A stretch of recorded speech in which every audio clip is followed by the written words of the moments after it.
Hola, el día de hoy vamos a continuar con nuestro curso virtual sobre evaluación y pues para diseñar esa ruta vamos a brindar unas orientaciones sobre esa elaboración de preguntas abiertas y cerradas y algunas de las ventajas y desventajas que pueden tener cada una de ellas, así como algunos tips para la construcción de las preguntas, especialmente de las de selección múltiple.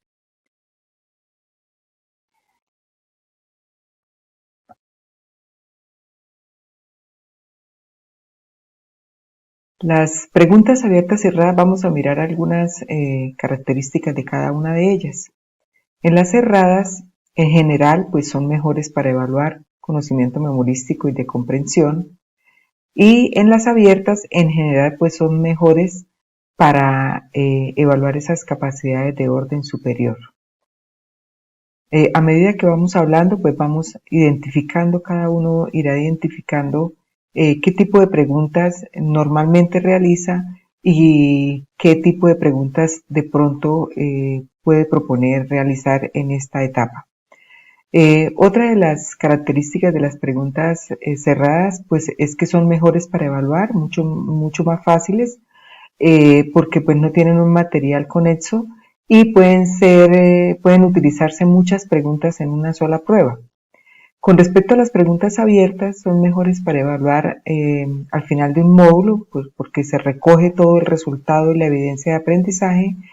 Eh, Tienen un cuerpo coherente de material pues al término de una asignatura y logra evidenciar esos objetivos finales de aprendizaje que la asignatura ha tenido y corresponden pues a capacidades de un orden superior, es decir, recoge muchos elementos.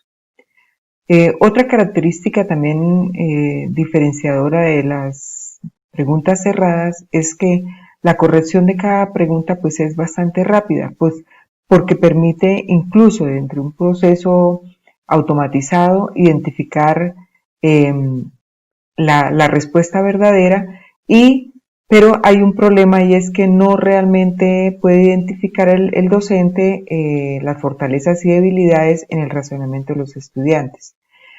Con las abiertas, pues se requiere mayor tiempo de corrección, pero hay algo muy importante en estas preguntas y es que el profesor cuenta con mayores elementos para dar ese feedback y abrir la posibilidad de diálogo con los estudiantes.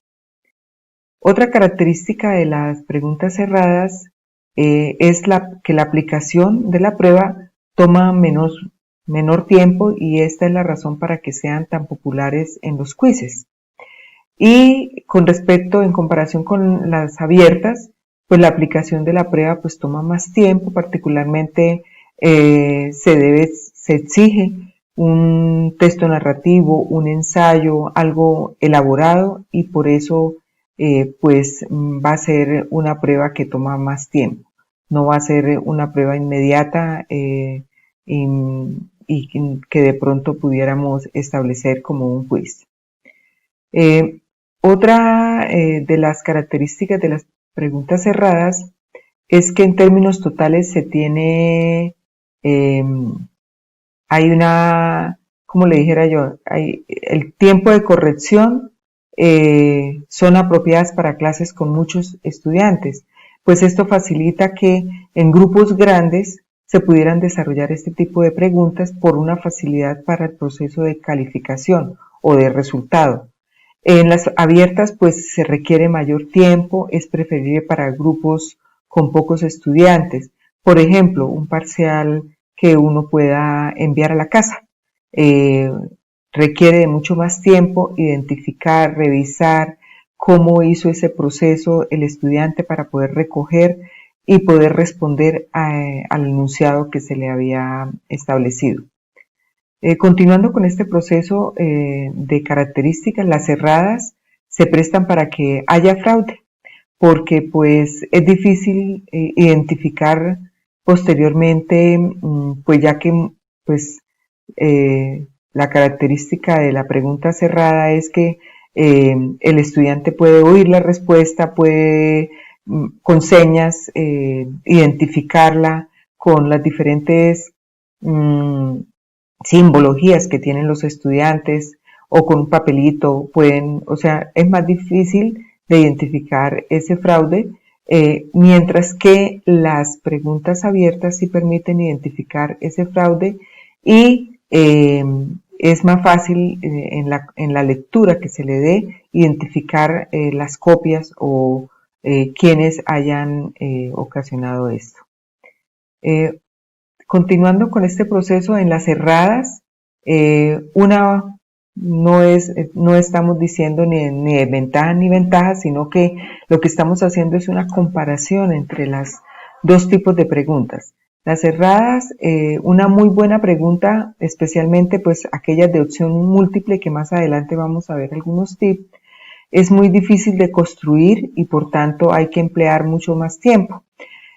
Además, pues una prueba compuesta únicamente por este tipo de preguntas requiere de generar mayor número de preguntas, lo que eso pues tiene un trabajo que el docente debe realizar para poder crear ese enunciado, para poder crear esa raíz, para poder crear esas alternativas. Con las abiertas, pues son mucho más fáciles de construir, generan menos tiempo en el momento en que las vamos a enunciar, pero en el momento en que las vamos a calificar o a valorar, sí requieren de mucho más tiempo de calificación, pero hay una ventaja y es que si bien en las cerradas uno puede hacer retroalimentación una vez culminado el proceso evaluativo, en esta pues lo puede uno hacer incluso individualmente y puede hacer ese feedback tan importante que para que logre el aprendizaje y se puede proveer una mejor calidad. En los aspectos en la parte de la consistencia, pues la nota que se le asigna es esa, digamos, si selecciona o no selecciona la respuesta correcta, o sea, es la opción. Si la selecciona bien, pues tendrá un buen rendimiento, si la selecciona mal, pues tendrá un bajo rendimiento. En las abiertas, en cambio, existe una posibilidad de que no haya una consistencia en esa asignación de notas. En las cerradas lo que fue la calificación que obtuvo es, mientras que en la abierta pueden haber dudas por parte del estudiante en la cual se comparan las respuestas y pueden decir que respondió lo mismo y sacó lo mismo o que obtuvo una mayor calificación y la otra persona una menor calificación. Generalmente podemos decir que las cerradas tienen mayor cantidad de preguntas, incluso porque facilita el proceso de evaluación. Incluso podemos tener un banco de preguntas que podemos cruzar, interactuar y que estas preguntas pues difícilmente los estudiantes puedan recordar o que las podemos rotar. En las abiertas pues se espera que esa información que proporciona el estudiante pues genere muchas más preguntas. Sin embargo, hay muchas que permiten la utilización de varias y no por eso pues dejan de ser efectivas para evaluar las capacidades de orden superior. Sin embargo, en las cerradas existe también una forma que más adelante vamos a revisar, en donde también podemos evaluar capacidades de orden superior. En términos de desarrollo para comunicarse, de acuerdo a la capacidad de comunicarse con el profesor, las cerradas pues aprovechan el momento de esa evaluación para favorecer otro tipo de competencias en las cuales si los estudiantes realmente están leyendo bien, si están interpretando, si están revisando lo que se les está pidiendo, si es memoria, si es análisis, si es aplicación, si lo que está pretendiendo es evaluar. Entonces, en ese proceso, digamos que las cerradas tienen una ventaja. Sin embargo, en las abiertas, lo que hablábamos, pues tiene mayor retroalimentación y una capacidad de comunicarse mucho más el docente con el estudiante. Sin embargo, este tipo de pregunta pues favorece a aquellos estudiantes que escriben bien. Sin embargo, las preguntas abiertas pudiéramos aportarle al tipo de competencia de comunicación escrita, de comprensión y de ese proceso que toda respuesta debe tener, y de las reglas que se le puedan dar. En esta pregunta abierta es importante eso, tener unos criterios claros, poder dar unas indicaciones claras para que el proceso se pueda dar bien. Bueno, entonces pasando a, digamos que las abiertas, pues podemos decir que tienen un componente mucho más fácil de lo que el docente desea preguntar. Entonces vamos a hablar un poco más de las cerradas y nos vamos a enfocar en las preguntas de opción múltiple. Las preguntas de opción múltiple deben tener unas características específicas. Tienen que tener un problema conocido, que pues lo denominamos en algunos momentos enunciado o tallo, y por tanto pues tienen que tener una buena raíz. Tienen que haber una lista de soluciones sugeridas conocidas como alternativas, es decir, varias opciones para responder, y a su vez esas alternativas tienen que tener algunas características que puedan, digamos, ser distractores en algún momento, pero esos distractores tienen que ser coherentes. Continuando con este proceso, entonces hay algunos aspectos a tener en cuenta. Tener en cuenta que como educador tenemos el rol de enseñar a las personas para que puedan aprender y tener éxito, y no ese rol de ser punitivo. La idea pues no es engañar a los estudiantes, ni reprobarles, ni sobresalir como docente que yo soy el único que sé. La idea es precisamente que esos estudiantes logren el aprendizaje. Otro aspecto a tener en cuenta es que una prueba efectiva refleja si el estudiante logró un objetivo particular, es decir, el que nos hemos planteado que el estudiante logre y que eso le aporte a su desempeño profesional. Y pues una prueba efectiva, pareciera difícil decir esto, pero demuestra que la instrucción fue exitosa, es decir, que la pregunta que nosotros realizamos pues fue entendida, y por eso hay algunos procesos que deberíamos estarlas corroborando con nuestros compañeros, es decir, cuando yo elaboro una pregunta de opción múltiple, debo hacer ese proceso de validación para saber si es entendible y si el enunciado o las opciones que yo estoy dando aportan. ¿Qué ventajas puede tener esta prueba de opción múltiple? Las ventajas pues es esa versatilidad, esa capacidad de evaluar varios niveles de resultados de aprendizaje, desde un recuerdo básico hasta la aplicación, análisis y aplicación en conjunto y evaluación, es decir, aquellas capacidades de orden superior. Deben ser confiables, es decir, son confiables porque el grado en que una prueba mide el resultado de aprendizaje, pues no le estamos dando la opción de que son susceptibles de adivinar, y eso depende de cómo nosotros estemos planteando esas opciones y esas alternativas y ese enunciado. Y pues tienen validez porque se enfocan en una representación relativamente amplia pues a todo el contenido del curso, es decir, a través de una prueba de opción múltiple yo pudiera evaluar varios temas, varios módulos, y por eso en algunos momentos la desarrollan como una prueba evaluativa acumulativa. Entonces vamos a empezar con esas pruebas de opción y vamos a mirar esos tips que son importantes que nosotros tengamos en cuenta, y a medida que vayamos construyendo vamos a dando ejemplos. Vamos a empezar con construyendo el enunciado efectivo con algunas pautas adicionales para las preguntas de opción múltiple. Vamos a contemplar algunas consideraciones para escribir esas preguntas de opción múltiple de orden superior y, por tanto, algunos recursos adicionales u otros tips que de pronto pudiéramos dar. Entonces, aquí vamos a revisar que para construir un enunciado efectivo, la raíz debe ser significativa por sí misma. Ella pues debe presentar un problema definido, claro, de tal forma de que pueda evaluar esa capacidad de extraer esas inferencias y permitir enfocarse en el propio resultado de aprendizaje.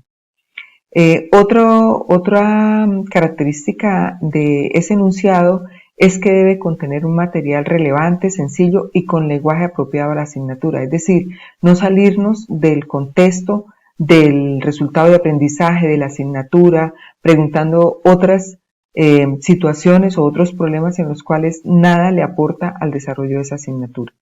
La raíz debe expresarse negativamente solo cuando lo requieren resultados de aprendizaje significativos. Por eso, digamos, continuando con el proceso, vamos a enumerar o a mencionar algunas de las características para construir enunciados efectivos. En este proceso, pues, la raíz debe ser significativa por sí misma, debe presentar un problema definido que sea claro, corto, de tal forma que pueda evaluar la capacidad de extraer esas inferencias permitiendo enfocarse en el resultado de aprendizaje que esperamos.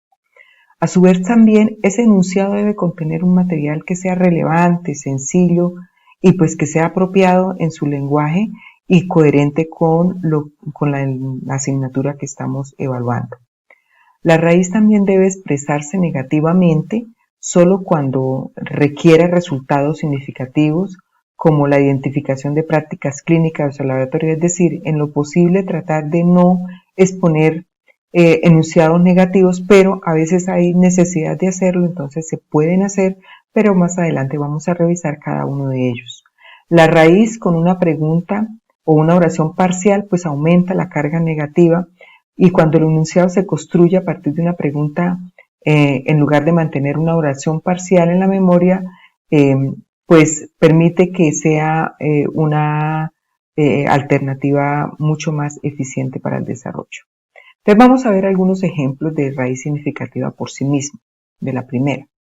Entonces vamos a ver ejemplos que no son significativos. Por ejemplo, en esta pregunta tenemos un enunciado en el cual directamente la pregunta expresa es que cuáles son las declaraciones que son verdaderas y pues expone una serie de declaraciones. En la que se refiere que tiene una mejor raíz y un mejor enunciado, digamos que la misma pregunta pudiera ir en el orden de que ya sea más concreto lo que vamos a preguntar. Entonces, ¿qué característica es relativamente constante en los genomas mitocondriales en todas las especies? Si bien es la misma pregunta, como podemos darnos cuenta, cambió el estilo de la pregunta, incluso para el estudiante va a ser mucho más fácil, diría yo, de leer, y en este momento lo que queremos es revisar ese resultado de aprendizaje y que haya una comprensión. Un enunciado no significativo como este, en el cual incluye alguna serie de elementos que nada tiene que ver con lo que estamos preguntando. Por ejemplo, la mitocondria evolucionó para bacterias y lo que queremos preguntar es sobre el genoma circulares y el genoma nuclear, entonces no vale la pena hacerlo. Entonces, la recomendación es que aseguremos de que la pregunta plantea un problema claro y que evite esa ambigüedad y una lectura adicional que no es relevante, es decir, que no hace parte de la pregunta y del resultado de aprendizaje. En este ejemplo de raíz expresada negativamente, mira este enunciado. Enunciado con raíz negativa no adecuada. ¿Cuál de los siguientes no es cierto acerca de las mitocondrias? Esto no es conveniente hacerlo. Todo, igual que esto, todo lo siguiente es cierto, toda la mitocondria, excepto. Entonces, la mejor, si nos vemos obligados a desarrollar este tipo de preguntas, lo mejor que podemos hacer es contextualizarlo en un extintor de tipo agua, por ejemplo, como esta, para apagar el incendio usado por la quema de todos los siguientes, excepto, en este caso se me pasó, hay que colocarlo en otra letra, en negrilla o en mayúscula, para que el estudiante entienda que es un excepto lo que estamos pidiendo, es decir, que es algo negativo, y entonces digamos que la respuesta da las opciones mucho más fáciles. También en esta de todas las alternativas deben ser estimables o admisibles. Las incorrectas pues sirven para distractores que ignoran lo que sí realmente lo que queremos lograr en el resultado de aprendizaje. Entonces, por ejemplo, en esta, alternativas no admisibles, es decir, que no deberíamos estimarlas para colocarlas, es, por ejemplo, ¿quién recopiló los datos que ayudaron a relevar la estructura del ADN? Entonces dan una serie de nombres que realmente, por ejemplo, George Washington no tiene nada que ver con la estructura del ADN y mucho menos Snoopy. Entonces eso no contribuye para nada al enunciado de la pregunta y por lo tanto no son buenas alternativas para colocar en un examen. Con alternativas en las cuales debe establecerse una manera clara y concisa, enfocadas en el resultado de aprendizaje, y pues esos elementos adicionales se evalúan, por ejemplo, la capacidad de lectura, pues en estos casos no es muy recomendable colocarlas porque, por ejemplo, miren lo que tenemos. El término hipótesis se usa para investigar, se define como, y mire esas alternativas tan extensas que estamos colocándole a los estudiantes, que debería ir enfocada es hacia un enunciado y hacer mucho más claros en la definición de lo que es hipótesis. En esta también, en las alternativas pueden ser excluyentes los elementos superpuestos. Por ejemplo, hay cosas en las cuales, pues, digamos, recoge las mismas respuestas y alternativas recogen varios elementos que realmente son verdaderos. Entonces, producen un poco de desconfianza y de respeto al proceso evaluativo. Incluso el estudiante puede hacer reclamaciones, pero esto es cierto, pero esto es cierto. Y entonces pudiera estar incluido, por ejemplo, en esta pregunta. ¿Cuántos cromosomas se encuentran en la célula humana? Entonces las alternativas, pues de que contiene 18, sí, porque 18 están contenidos en 46. ¿Que contiene 12? Sí. 32 también, es decir que la respuesta es 46, pudiera tener alguna discusión esa respuesta. Las alternativas deben ser homogéneas en su contenido. No pueden ser heterogéneas, es decir, no pueden tener pistas que puedan enfocarse y que puedan orientar e indicar la respuesta correcta, porque de esta forma no vamos a evaluar el aprendizaje del estudiante. Algunas de estas alternativas heterogéneas, por ejemplo, entre una pregunta, ¿cuál de las siguientes es una forma en que las membranas de trigo en invierno pueden permanecer fluidas cuando hace mucho frío? Entonces, por aumentar el porcentaje de moléculas del colesterol, por disminuir el porcentaje, y mire que cambió. Entonces, la A, por ejemplo, se enfoca en el colesterol, y digamos que de una vez, cuando leen las otras, fosfolípidos, dice, fue colesterol, y dan la opción. Entonces, puede tomar una decisión rápida, y esto no evalúa el aprendizaje. No permite que el estudiante haga un análisis y una comprensión de la pregunta. En cuanto a algunas alternativas, no deben ser libres de pistas involuntarias. Para esto, entonces hay que tener en cuenta varias cuestiones que tienen que ver con la gramática y la ortografía. Deben ser muy consistentes en ese enunciado, deben ser paralelas en la forma, es decir, que tengan una longitud y un número de palabras coherentes e iguales, no unas más extensas y otras más cortas. Deben ser similares en longitud y usar un lenguaje similar. En las alternativas no debemos plantear, no es recomendable plantear en ningún momento ni que todas son las anteriores ni ninguna de las anteriores. Eso está mandado a recoger, porque esto sesga el proceso evaluativo y pues usa un conocimiento parcial para llegar a la respuesta. Para nosotros de pronto puede ser más fácil colocarles todas son las anteriores y pues para que el estudiante, digamos, la revise, pero cuando se utiliza todo lo anterior como respuesta, pues identificamos más que de pronto dos alternativas de todas las anteriores sean correctas, entonces el estudiante no lea la tercera y de una vez diga, si estas dos son correctas, entonces todas son correctas. Y lo mismo pasa con la de ninguno de las anteriores. Los examinados logran eliminar esa única opción y entonces puede confundir y puede dar un conocimiento parcial con el fin de llegar a la respuesta correcta.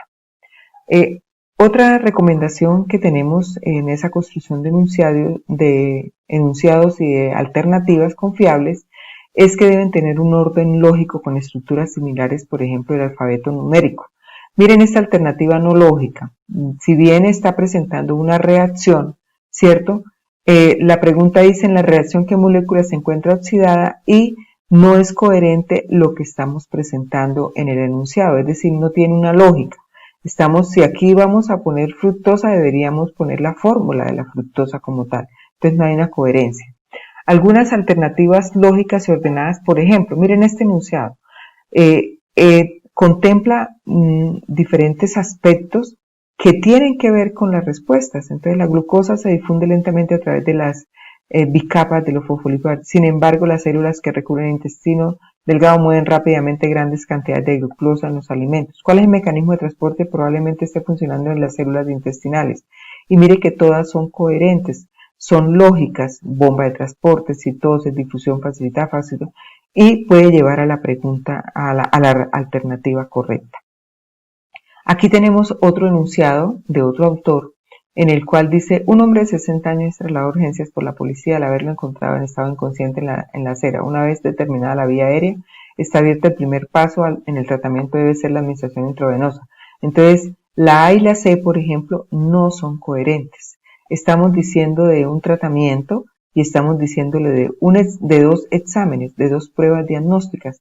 No es coherente con lo que estamos, digamos, orientando a que nos respondan. El número de alternativas puede variar siempre que, pues, que éstas sean admisibles, es decir, yo pudiera estar enumerando varias alternativas e incluso una recomendación pudiera ser que pudiera tener pues más de 3 y 4 alternativas, es decir, para que pudiera tener distractores que el estudiante pudiera analizar y lograr ese proceso de aprendizaje. Continuamos entonces, digamos que ya dimos algunas pautas para esa construcción de ese enunciado y de esas alternativas efectivas, y vamos a ver algunas otras pautas adicionales para esas preguntas de opción múltiple. Entonces, esas pautas dice: evite elementos complejos de opción múltiple en los que algunos o todas alternativas consisten en diferentes combinaciones o opciones. De pronto ya lo habíamos revisado, pero en esta queremos recalcar que si bien en este momento estamos mencionando quién recibió el premio Nobel por descubrir la estructura del ADN, estamos dando 3 autores y luego los estamos combinando. Si estamos preguntando que quién fue el que recibió ese premio Nobel, pues no podemos empezar a hacer esas combinaciones. Entonces, esas alternativas no nos dan una buena opción. Entonces, debemos mantener ese contenido específico con unos elementos que sean independientes y que puedan ser usados para responder la pregunta y la validez de la prueba pues sea bien determinada. Miren estas otras también pautas. No deberíamos, no se debe en el enunciado o en las respuestas tener cierto tipo de palabras como puede, podría, nunca, posiblemente, porque eso sesga el proceso en la pregunta y es un distractor no recomendable. Al igual, evitar los términos normalmente, a menudo, por lo general, porque eso sesga también el proceso. También, para continuar con estas pequeñas recomendaciones, vamos a dar algunas consideraciones para escribir esas preguntas de opción múltiple. Y en eso, pues, en esas consideraciones tenemos aquellas que pudieran aportar a hacer un orden superior. En esto, pues, nos enfocamos en la taxonomía de Bloom, que tiene algunas escalas y algunos niveles para que podamos revisar, por ejemplo, memorizar o recordar, identifica y evoca y reconoce lo más relevante de la información. En comprender, pues, ser capaz de explicar y clasificar el significado de los hechos y los conceptos. En aplicar, ejecutar y llevar a cabo o seguir procedimientos, normas, conceptos, ideas. Analizar, pues, ya un nivel mucho más alto. Desarticular la información en las partes, componentes y comprender la relación entre ellas. En evaluar, emitir juicios estableciendo ciertos criterios y estándares de valor de la información. Y por último, pues ya es la creación como tal, ya es la innovación que el estudiante logre a partir de ese desarrollo. Entonces, para poder revisar en el nivel 1, memorizar y conocimiento, vamos a dar algunas, digamos, preguntas de ejemplo y vamos a hacer el análisis en cada uno de ellos. Por ejemplo, en esta, ¿cuál de las siguientes personas es el autor de Das Kapital? Entonces, podemos observar que internamente son consistentes, tienen todos los nombres de los escritores y todos son alemanes, ¿cierto? Y pues esto aporta que, digamos, son autores con obras importantes en los temas sociales también, es coherente con eso, es decir, estas son alternativas que desarrollan una capacidad de orden superior, pero de memoria. Otro ejemplo es en por ejemplo, Solamente necesita pues recordar la definición correcta sobre lo que es la polarización y estamos midiendo la memoria. Otro ejemplo de memorizar.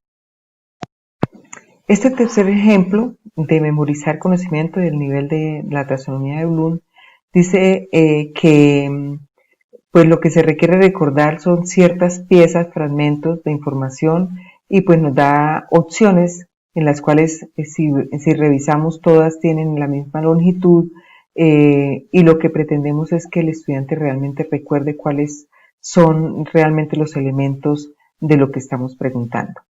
Ya para un nivel 2 de comprensión, pues la respuesta, la pregunta tiene que tener pues esas etapas en un proceso donde además de comprender, pues debe recordar y esto también aplica pues para el conocimiento. Ahí pues tenemos este tipo de pregunta con un enunciado y con unas características. Aquí a pesar de que la longitud de esta respuesta digamos, no es acorde y pueden ser un distractor, una alternativa que puede ser o incluyente o excluyente, sin embargo, es muy evidente que esa no es la respuesta. En el nivel 3 de aplicación, que es el tercer nivel, entonces ya podemos, digamos, el estudiante tiene que recordar el conocimiento porque debe recordar esa fórmula que me permite a mí digamos, mejorar ese volumen y por lo tanto no solamente lo recuerda, lo tiene que comprender para que pueda aplicarlo y pueda desarrollar la respuesta. Otro ejemplo de aplicación es, por ejemplo, en el que si bien la persona tiene que hacer un proceso de recordación de memoria, pues también debe comprender ese término que le está pidiendo y para que pueda dar la opción y poderla aplicar. Ya en un nivel 4, el análisis se cuenta con, digamos, un proceso mucho más, más avanzado, pues por ser el cuarto nivel, un análisis se basa en hechos reales como tal y pues aquí pues el examinado tiene la capacidad de analizar esa información que le estamos entregando en un enunciado para luego aterrizarlo a buscar la alternativa correcta como tal. Aquí tenemos otro enunciado de nivel 4, en los cuales el estudiante tiene que tener unos conocimientos previos, es decir, una memoria, una comprensión, y pues tiene que encajar con todos los procesos y tiene que analizarlo para mirar a ver cuál es la razón de ser de la respuesta como tal. Aquí ya el último nivel de evaluación, porque realmente el de creación en estos procesos virtuales se enfocan hacia otros aspectos, a un desarrollo tecnológico que pudiéramos de todas formas revisar, pero que digamos en este proceso que estamos adelantando, pues no es una opción en esa taxonomía, de pronto para un trabajo de grado pudiera ser, en el de creación, habiendo hecho el proceso de todos los otros niveles. Entonces aquí, pues, la pregunta va hacia la afirmación y la razón con alguna característica que debemos colocar en mayúscula y que es importante en lo que le están pidiendo, que es juzgar esa oración itálica y especialmente en lo que tiene que ver con el debido a. Entonces, aquí pues nos dan las opciones y también nos dan algunas aclaraciones en los cuales nos dicen que realmente la respuesta de la B es la opción correcta y que a pesar de que las otras tienen otras variaciones, otras variables, no se discute ese proceso. En otros ejemplos, por ejemplo, tenemos por ejemplo, las situaciones en salud. A veces tendemos a hacer la pregunta directa y no la contextualizamos. Entonces, para poder tener una capacidad de orden superior, tenemos en cuenta un enunciado que sea coherente, que cumpla con los requisitos del enunciado, que todo esté articulado y pudiéramos estar las mismas opciones que estamos dando aquí a partir de de una contextualización, y esto permite una problemática y esto permite, digamos, revisar mucho más este componente. Aquí, por ejemplo, también está una pregunta, pero si la contextualizamos en una persona con una situación, pudiéramos dar las mismas opciones sin necesidad de irnos directamente a la pregunta. Aquí es otro ejemplo también en la cual se debería redactar pues un enunciado con una persona. Si le queremos preguntar sobre la crisis de la angina, pues con una persona, sugerirle un enunciado que muestre un caso clínico, por ejemplo, de una angina, y que pudiéramos darle unas opciones, no como aquí, incluso esto está mal, repetir si la crisis apareció, porque no debería estar repetido en todas las alternativas. Entonces, como reflexiones finales en torno a este proceso y como un aporte que nosotros podemos dar en estas preguntas abiertas y cerradas, pues no hay un consejo para que nos pueda servir a todos ni una única forma para evaluar. Hay muchas alternativas, pero pues en estas circunstancias conviene tener en cuenta algunas de ellas. Que si pensamos que dada la situación en la que se desarrolla la docencia no hay nada que evaluar, es que nada hemos conseguido que aprendiera. Esto es una reflexión bastante importante en el tipo de preguntas que vamos a desarrollar en las abiertas y en las cerradas. Cuando decimos, pero no, es que yo esto, ¿cómo lo voy a evaluar con eso? Si no, entonces ahí tenemos que cuestionarnos. Si creemos que hay que evaluar al igual que siempre, salvo en la distancia, será porque pensamos que hemos logrado que los alumnos aprendan igual que siempre, pero desde sus casas. Esto es un error grande. Entonces, si el estudiante puede tener el libro abierto, pero ahí es donde está la capacidad del docente de hacer el proceso de evaluación con el libro abierto y que no tenga nada que ver con que revise apuntes. Es decir, el estudiante lo puede hacer, incluso yo les pudiera dejar un parcial de un día para otro y que pudieran responderlo. Y lo otro es que si no estamos seguros de que, digamos, para exigirle a los estudiantes que no han podido aprender lo que nosotros hemos querido transmitir, pues realmente no hemos sido capaces de enseñar mejor. Si en este proceso no somos capaces de transmitir ese conocimiento como tal, definitivamente tenemos que hacer un proceso de análisis, de autoevaluación de lo que estamos haciendo, y esto no solamente para el proceso del trabajo remoto o de las pruebas que pudiéramos desarrollar en preguntas abiertas o cerradas o de selección múltiple, sino que también pudiéramos desde la presencialidad cuestionarnos. Bueno, eso era lo que les quería contar, eso eran los tips que espero que les aporten. Este video pues queda para apoyo de ustedes. Cada una de las diapositivas tiene la referencia bibliográfica de donde se extrajo esta información. Cualquier duda que tengan, con mucho gusto, y pues espero que les haya aportado mucho estos pequeños tips o estos pequeños aportes a las preguntas abiertas y cerradas y puedan hacer su proceso de selección.